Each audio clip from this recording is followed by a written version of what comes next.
ایک بھیڑ بکریوں والی قوم چپ کر کے ان کو پاکستان کا آئین توڑنے دیں گے؟ کسی غلط فہمی میں نہ رہیں.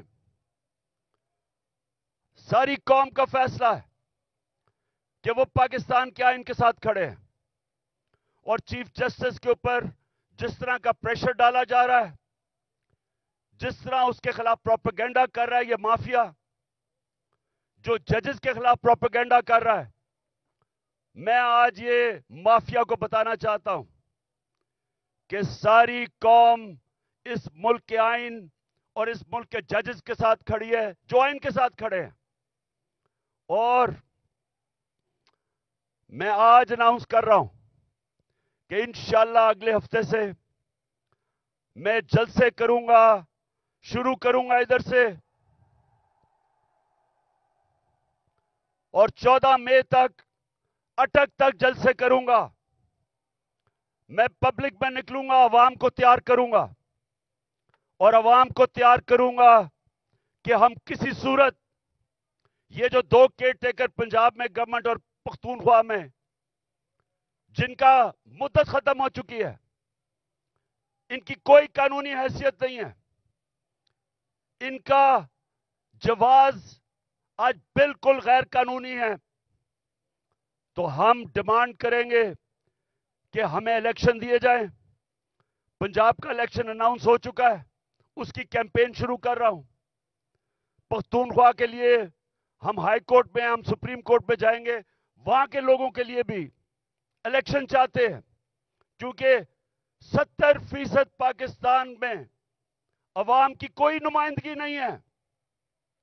ہمارا آئین پاکستان کا کہتا ہے کہ اللہ کی حاکمیت کے بعد عوام کے نمائندوں کی حاکمیت ہے. نہ اس وقت پختونخوا میں ہے اور نہ پنجاب میں ہے. اور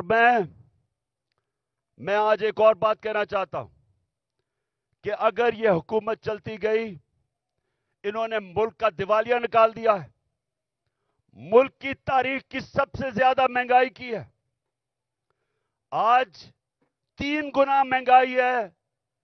جب جنرل باجوہ نے ہماری سازش کے تحت گورنمنٹ گرائی تھی، 1 سال میں 3 گنا مہنگائی ہے پاکستان میں.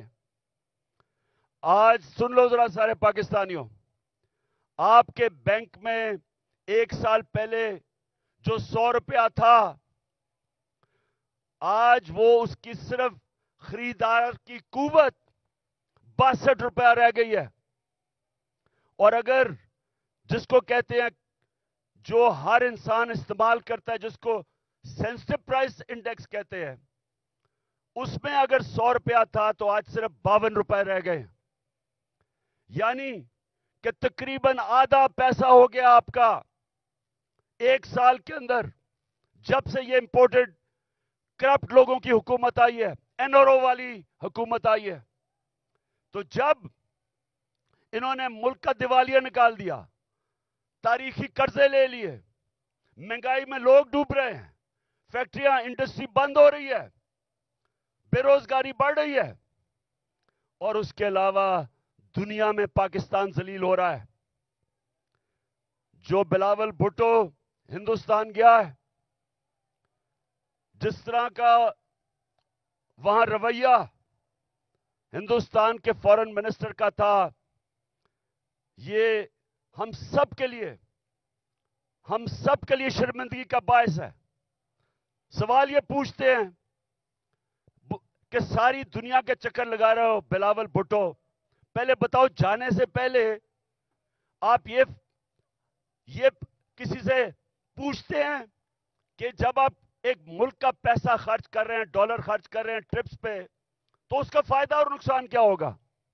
کیا فائدہ ہوا آپ کو ہندوستان میں جا کے جس طرح کا اس نے زبان استعمال کی ہے؟ اور میں آج ہندوستان کے فارن منسٹر کو بھی کہنا چاہتا ہوں کہ کیا آپ میں کوئی تہذیب نہیں؟ کیا آپ میں کوئی ایٹیکیٹ نہیں کہ ہمارے آپ کے ملک میں ایک مہمان آتا ہے، یا تو اس کو بلائیں نا، لیکن بلا کے اس طرح ذلیل کرنا یہ ہندوستان پہ ریفلیکٹ کر رہا ہے. یہ آپ کا جو تکبر ہے، میں نے یہ جو تکبر آپ پہ دیکھ رہا ہوں، یہ یاد رکھیں کہ اللہ کا قانون ہے کہ جو طاقتور ہے وہ ہمیشہ طاقتور نہیں رہتا، اور جو کمزور ہے وہ کمزور بھی ہر وقت نہیں رہتا. انشاءاللہ ہمارا ملک اٹھے گا اور قانون کی حکمرانی کے اوپر ہم کھڑا کریں گے، رول آف لا پہ اس قوم کو کھڑا کریں گے اور انشاءاللہ ایک عظیم ملک بنائیں گے. لیکن اس سے پہلے ملک میں الیکشن کی ضرورت ہے. اس ملک میں الیکشن ہو، عوام کے نمائندے اوپر آئیں.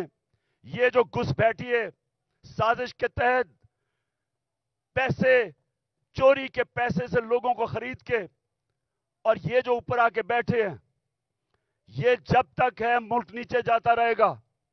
یہ جو جنرل باجوہ نے تحفہ دیا ملک کو، جو اس ملک کو تباہی، جو جنرل باجوہ نے ملک سے کیا ہے، کوئی دشمن بھی نہیں کر سکتا تھا. کوئی دشمن ایک سال میں پاکستان کو وہ نقصان نہیں پہنچا سکتا تھا جو جنرل باجوہ پہنچا کے گیا. اور یہ جو شہباز شریف ہے، میں سے سوال پوچھتا ہوں کہ تم برطانیہ کیا کر رہے ہو؟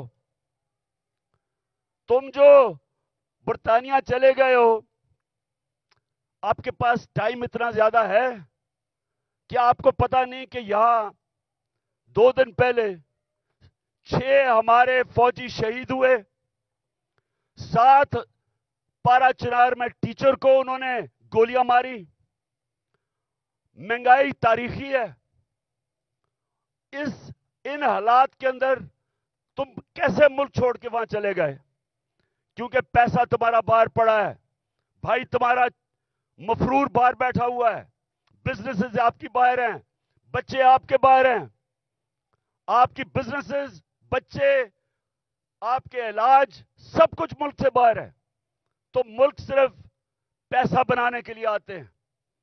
اس لیے میں سارے پاکستانیوں کو آج کہہ رہا ہوں کہ دیکھیں، اب جو آج پاکستان میں حالات ہیں، یہ سمجھ جائیں کہ قوم کا وقت آ گیا ہے کہ باہر نکلنے کا. میں نکل رہا ہوں، جان کو خطرہ ہے. 2 دفعہ میرے اوپر قاتلانہ حملے مارنے کی کوشش کی گئی. میں نام لیتا ہوں، دونوں دفعہ ان کے پیچھے جنرل فیصل نصیر تھا.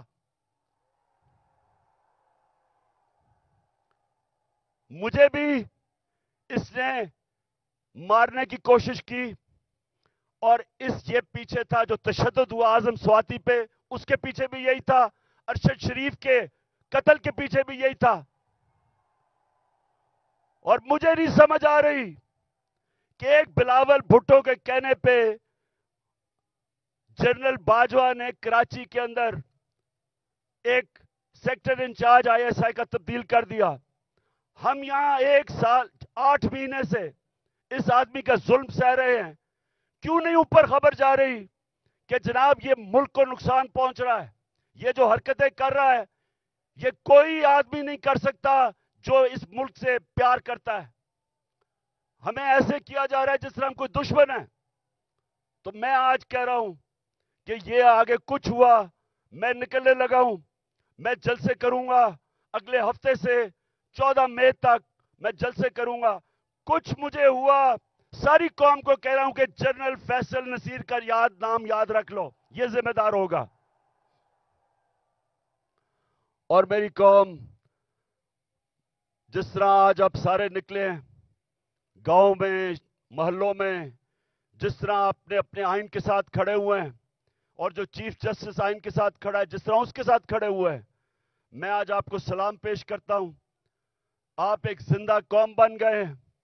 یہ یاد رکھیں گے، جب ایک قوم کا آئین گیا، اس کا مطلب اس کا قانون گیا، اس کا مطلب اس کا انصاف کا نظام گیا، اس کا مطلب کہ رول آف لا گیا، اور اس کا سب سے بڑا مطلب کہ اس قوم کی آزادی گئی. وہ قوم غلام بن گئی. وہ قوم جنگل کے قانون میں طاقت کی حکمرانی کی وجہ سے طاقتور کی غلامی کرتی ہے. تو یہ ہماری یہ سیاست نہیں ہو رہی. آزادی کے لیے سیاست نہیں کرتا. آزادی کے لیے جہاد ہوتی ہے. یہ ہم جہاد لڑ رہے ہیں. ہم اپنے ملک کو آزاد کرنے کے لیے, قانون کی حکمرانی قائم کرنے کے لیے ہم سب جہاد لڑ رہے ہیں. اور آپ نے اب میرے ساتھ چل رہے ہیں. میں اب نکلنے لگا ہوں, اور انشاءاللہ ہم تب تک سانس نہیں لیں گے جب تک الیکشن کروا کے اس ملک کو ہم آزاد نہیں کرتے. پاکستان زندہ باد.